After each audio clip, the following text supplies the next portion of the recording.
What is neurodiversity? What is it about these people? Dyslexia, autism spectrum, ADHD, Gifted, dysgraphia. All brains are different. It's okay to be who you are. This is the Neurodiversity Podcast. Hello, everyone. I'm Emily Kircher-Morris. Welcome to episode 99 of the Neurodiversity Podcast. Today, we are talking with Dr. Laura Anderson Kirby. Laura is a psychologist who works with kids and is also a children's book author. That conversation is coming up in just a minute. Here at the Neurodiversity Podcast, our mission is to create a neurodiversity affirming world. As part of that mission, I'm really excited to give you just a little preview about a tool that we will be releasing by the end of the year. It's going to help teachers and administrators support twice exceptional learners. It'll involve an opportunity for continuing education credits or professional development hours, and it could be a real game changer for your school district. We'll have more details to release soon. And don't forget, if you want to be one of the first to hear about this opportunity and others, you can sign up for our email list at neurodiversitypodcast.com. Up next. Hi, I'm Laura Kirby. I'm a child clinical psychologist and an author, and I am also the mother to a 4-year-old and a 1-year-old. Our conversation is straight ahead.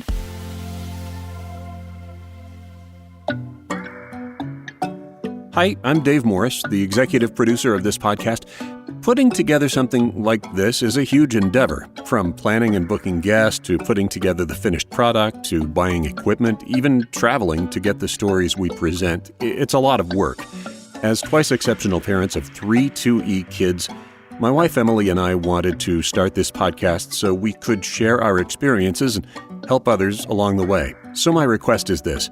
If you get some benefit from our podcast, would you consider becoming a Neurodiversity Podcast patron? Just $1 or $2 a month can really add up, and not only would you be helping defray costs, you become eligible for some members-only perks. Listening to our podcast is a free experience, and it always will be. Chipping in will help us continue bringing compelling content to listeners around the world. Go to patreon.com/neurodiversity or go to neurodiversitypodcast.com and click support at the top of the page. And thanks. You're listening to The Neurodiversity Podcast.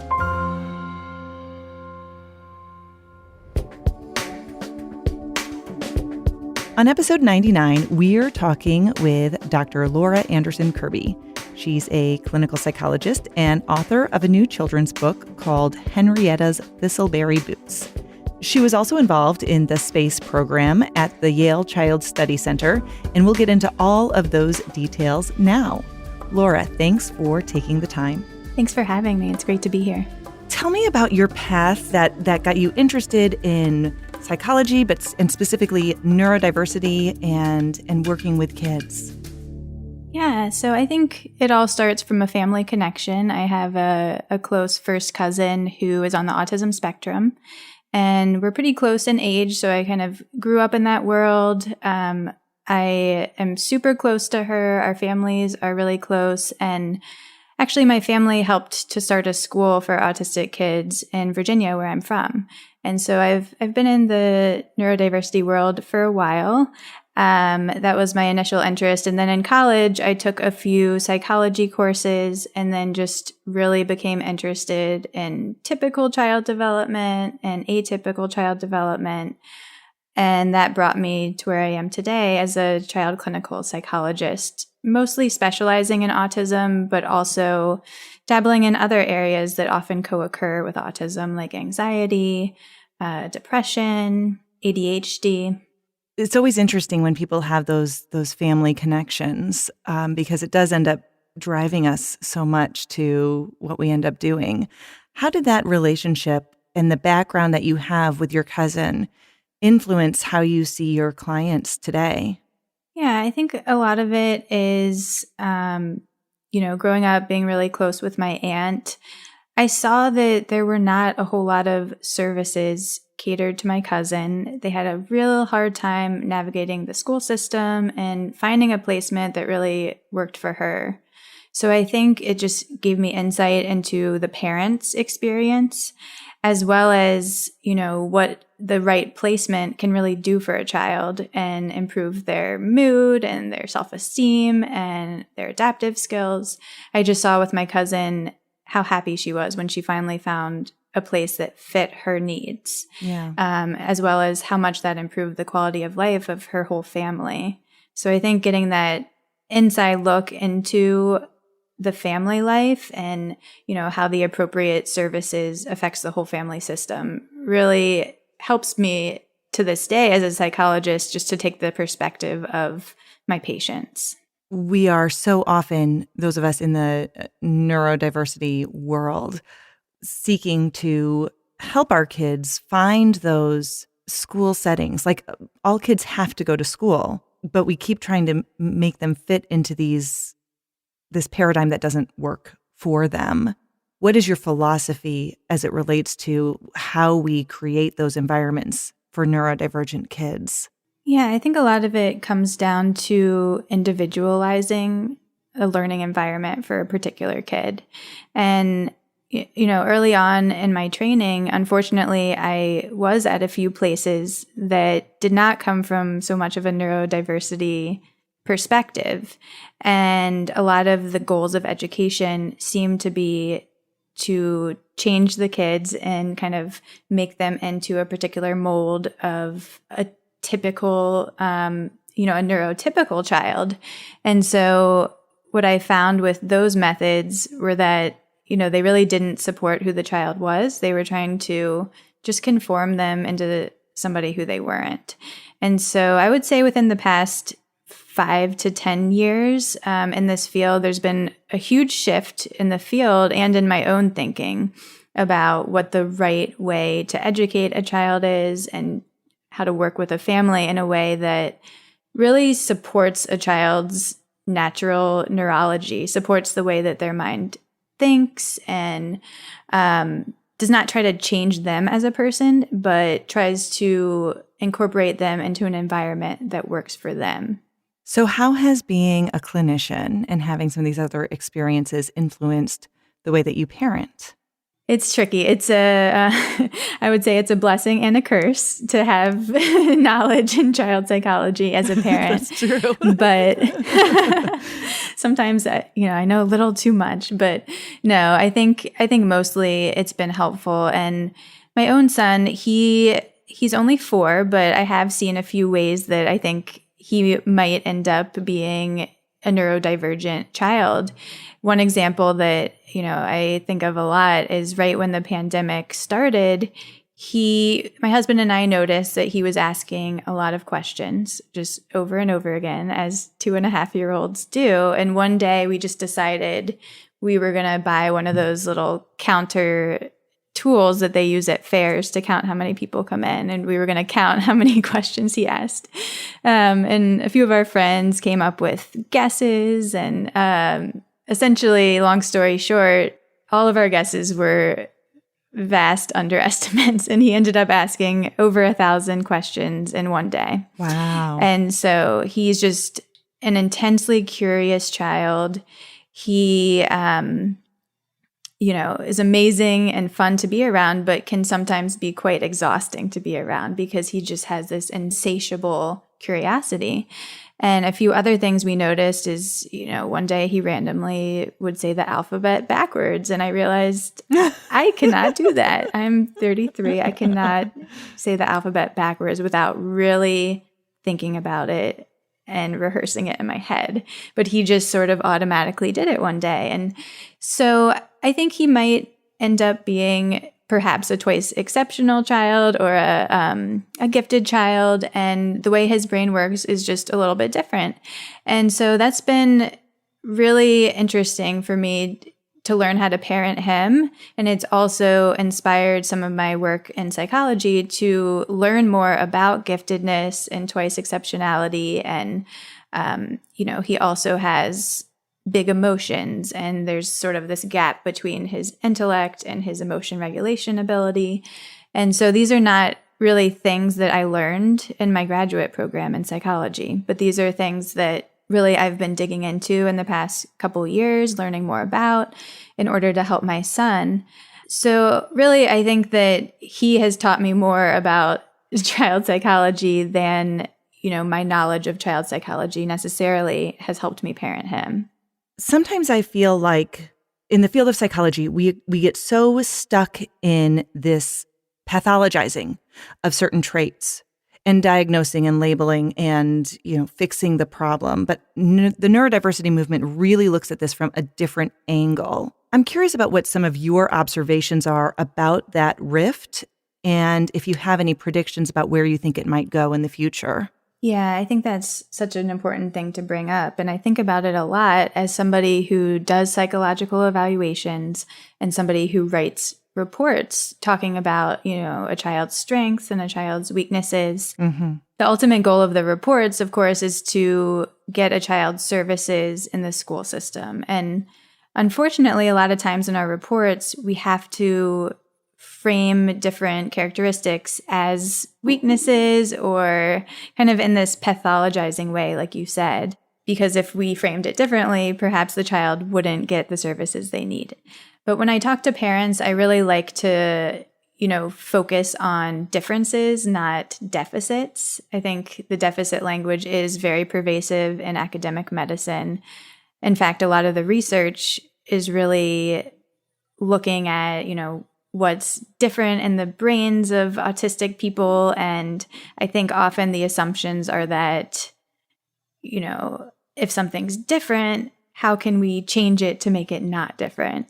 And that's really where a lot of the pushback has been, in the autistic community, is that we don't want to be changed. We want to be helped. And so what I've really began to focus on is, how are their symptoms impacting them in a negative way on a day-to-day basis at school, socially, and what goals does the family and the child have in order to have a better quality of life? It's not about fitting them into a bubble, but it's about improving quality of life.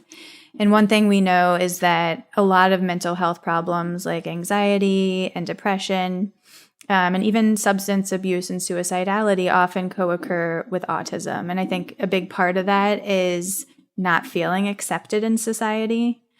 And a big part of that is not having appropriate accommodations in society. And so my goal really is never to change a child's neurology or make them more neurotypical. It's just to help support them so that their different neurology does not, impact them in a negative way in the world. When we try to fit kids into a box, it really does just increase their anxiety and increase their stress and then lead to, depressive symptoms and all kinds of things. But if we help them learn to navigate the world in a way that allows them to be who they are and that provides those accommodations, just the supports and nothing major necessarily, but some flexibility with how we work with them and support them, it just can relieve that chronic stress that they experience from trying to always fit into a world that wasn't made for them. And I do have an example of that with my own son. He's not autistic, but last year in his 3-year-old preschool class, he was asked to create a structure. They were studying the 3 Little Pigs, and they said, create a house that is difficult to blow down, that the wolf would find difficult to blow down. So each child had a set of popsicle sticks, and I believe they had some tape, and they were supposed to create a really sturdy structure that could not fall down. So my son decided he was going to make it flat on the table.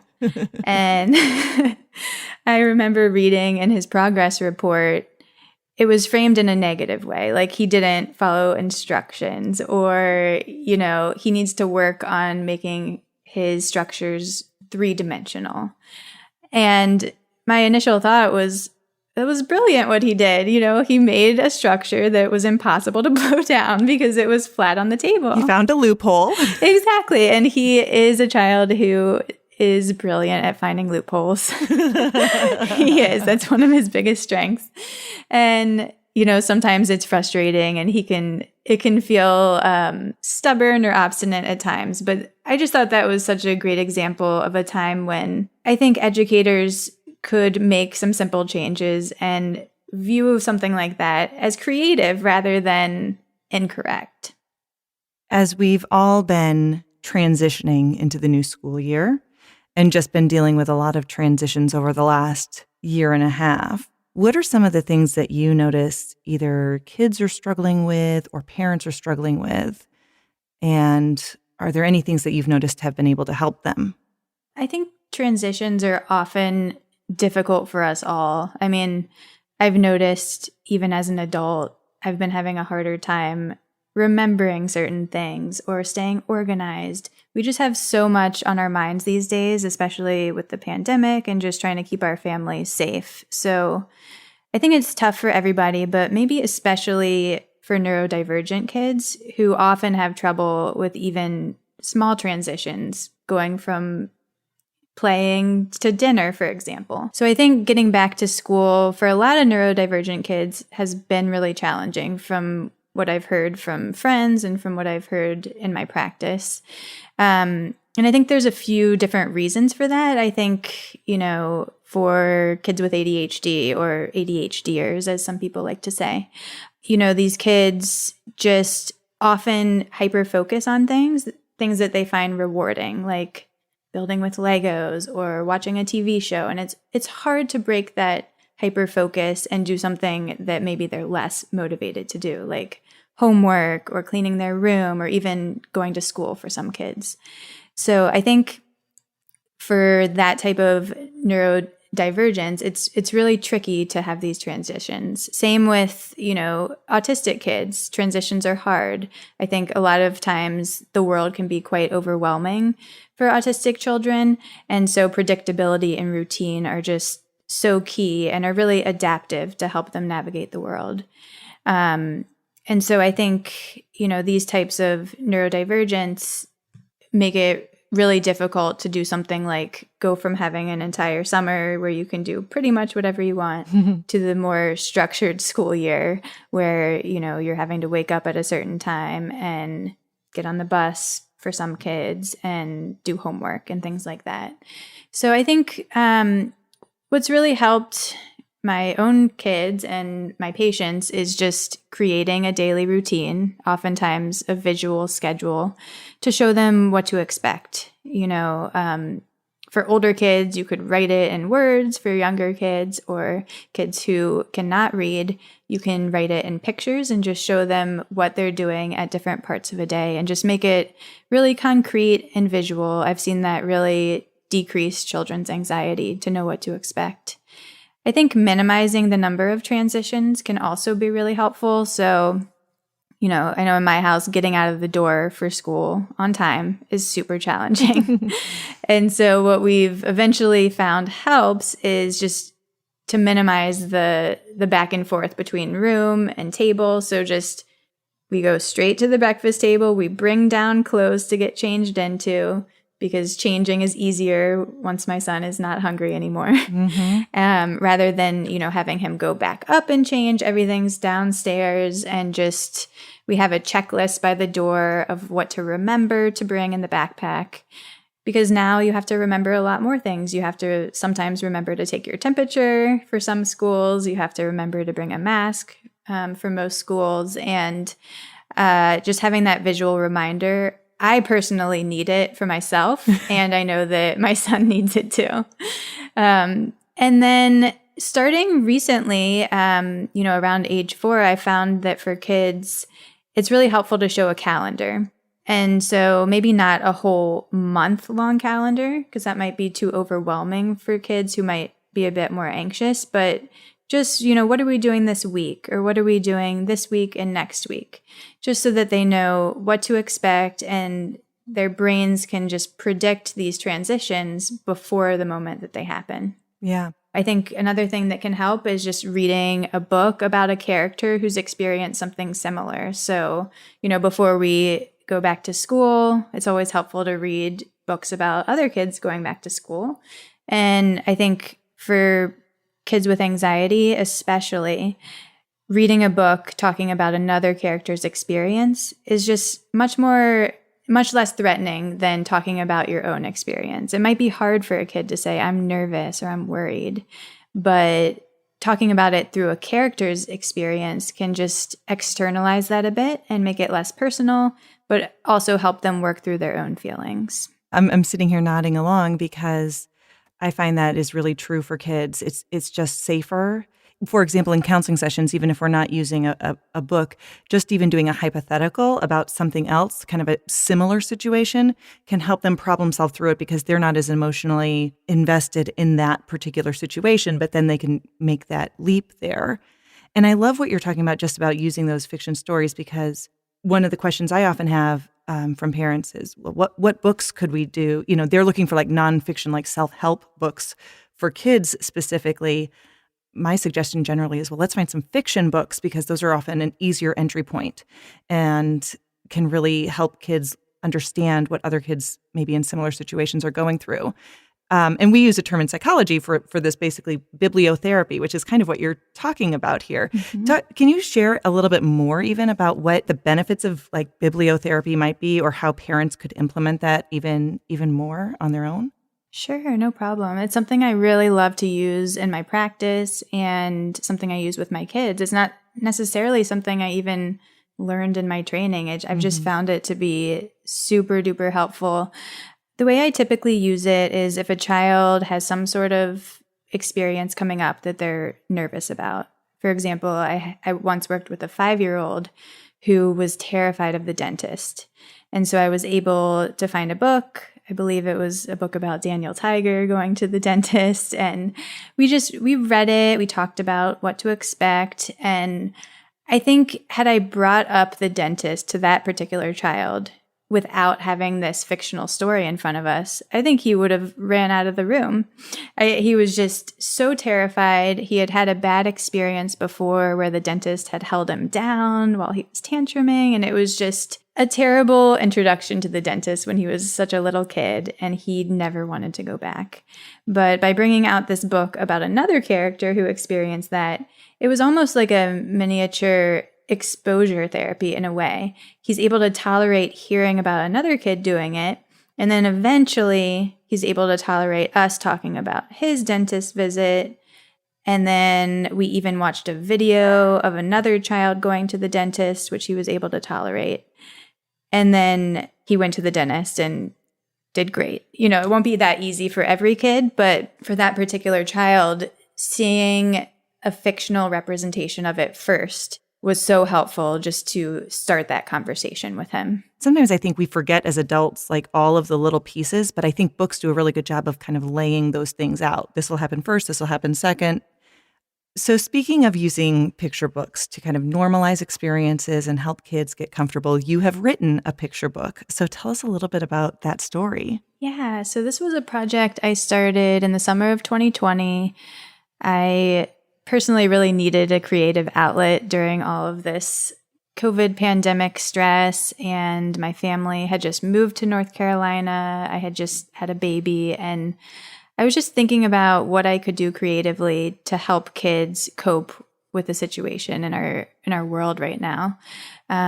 So I had the idea to create a book all about a character who experienced something similar. So my book, Henrietta's Thistleberry Boots, is all about a hedgehog who encounters poisonous berries in her forest, and it causes her to miss school for a whole year. And she has a lot of anxiety about that because she loves school, she loves routines, and she's just really upset. And she keeps saying throughout the book, this is not okay, this is not okay.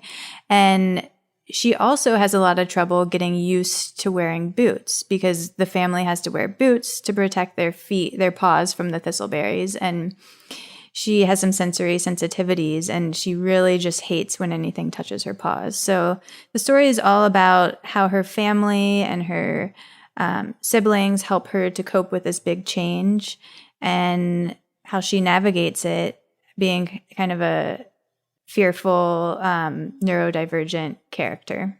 Have you had the opportunity to use this with some kids or hear from other kids about their connection to it? Yeah, so I've been really pleasantly surprised by the response to it. I've had several people reach out to me and tell me that the book really sparked some conversations with their kids that they didn't even know that their kids had needed to have.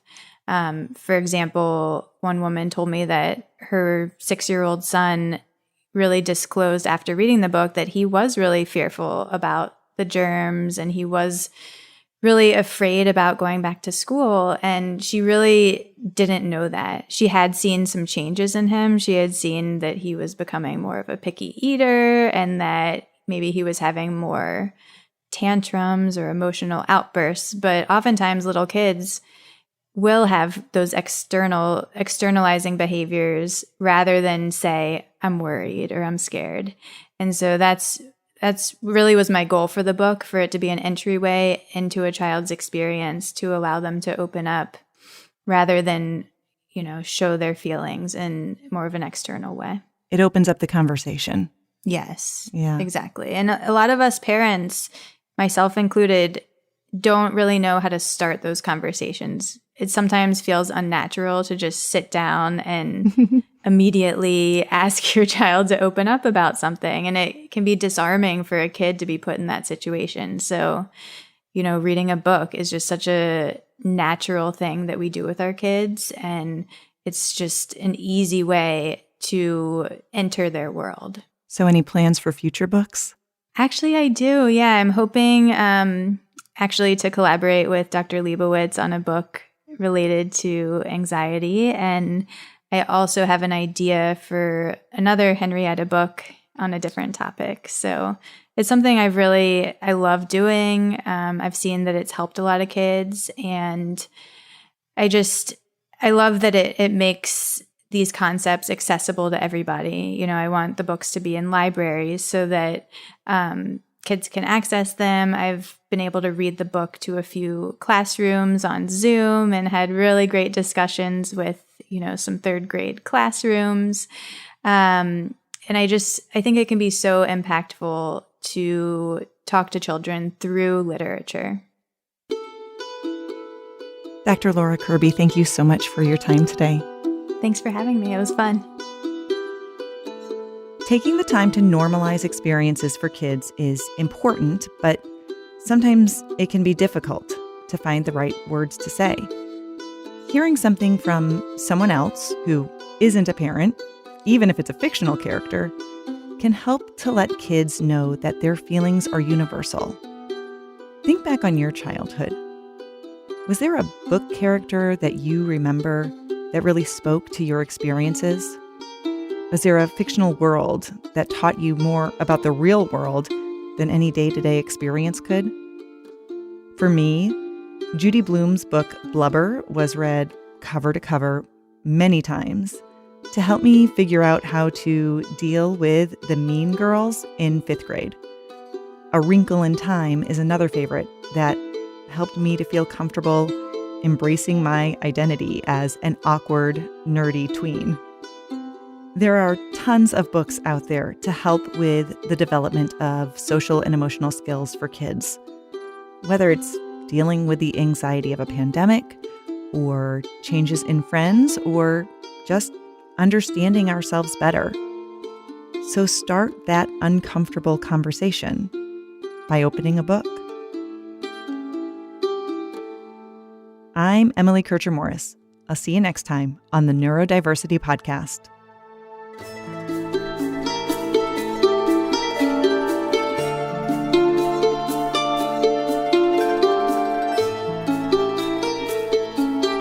Thanks to Dr. Laura Anderson Kirby. If you'd like to know more about her and maybe even grab her book, Henrietta's Thistleberry Boots, you can find all the details on the episode page at neurodiversitypodcast.com.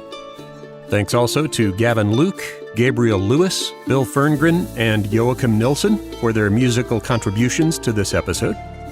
Thanks to our amazing Patreon patrons who pitch in to make the dream work.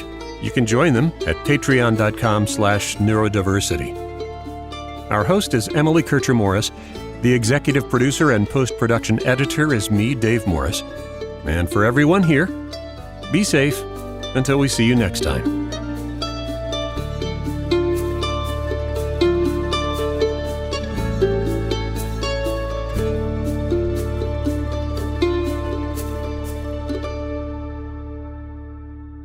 This podcast is a production of Morris Creative Services.